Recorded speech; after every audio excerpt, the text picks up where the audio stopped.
Boy on the Wooden Box is a memoir written by Leon Layson, covering his time from Nauruka all the way to his immigration to America. In the beginning of the memoir, Leon lives with his 4 other siblings, Saleg, David, Herschel, and Pesa. Leon's father, Moshe, had to work in a factory administrated by Oskar Schindler. While working in Oskar Schindler's factory, he had to remain in Krakow away from his family. Moshe's son David opted to help his father in going to the factory to work. One day when visiting his family, Moshe asked if the rest of them wanted to move with Krakow with him. The response was yes, and they all moved to Krakow with him in an apartment complex. Leon's new dream life in Krakow ended when the Nazis invaded Poland. Herschel made it back to Nauruka, but in 2 years he would be killed by Nazi soldiers. Meanwhile, 13,000 Jews were relocated to the Krakow ghettos. They were all crammed into a place that was previously housing only 3,000 civilians. In the summer of 1941, the SS troops descended on the Krakow ghetto and rounded up those Jews who did not have a proper working permit.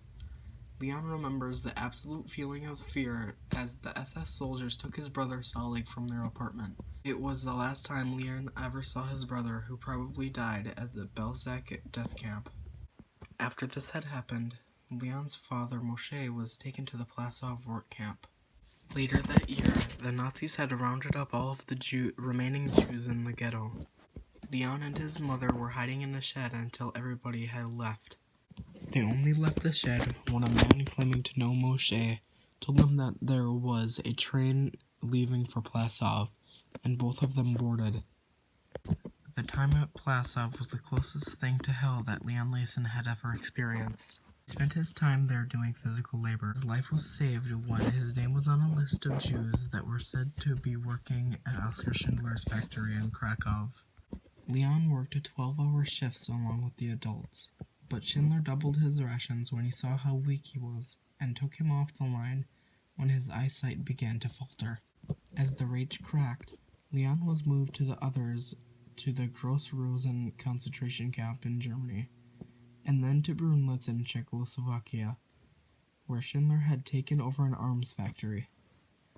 In May of 1945, the Soviet army arrived and the Jewish workers were liberated. Schindler and his wife escaped to the U.S. zone of Germany. Leon Layson had immigrated to the U.S. and served in the army during the Korean War. He studied the industrial arts at Los Angeles City College and California State University. Layson, who died of lymphoma, saw Schindler for the last time just before he died in 1974. He was on a visit to Los Angeles, and Layson joined the group who greeted him at the airport. He recognized Layson immediately. What it made me think. This memoir made me think about, I believe that we couldn't even fully grasp the concepts of how bad of a situation he was in, and how many struggles he had to overcome just to see the next day.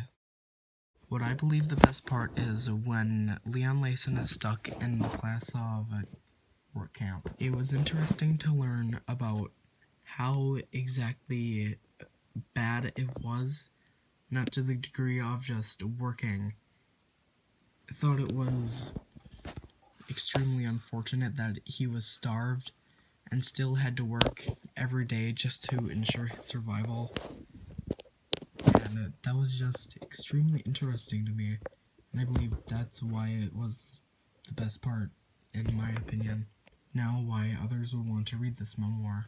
I believe others would want to read this memoir because I think that they would want to learn about a survival story of a person surviving during the Holocaust, and all of the things that go along with it, like being stuck in a camp with small rations of food and water, and the bad conditions of their sleep areas, and what they had to work with, basically.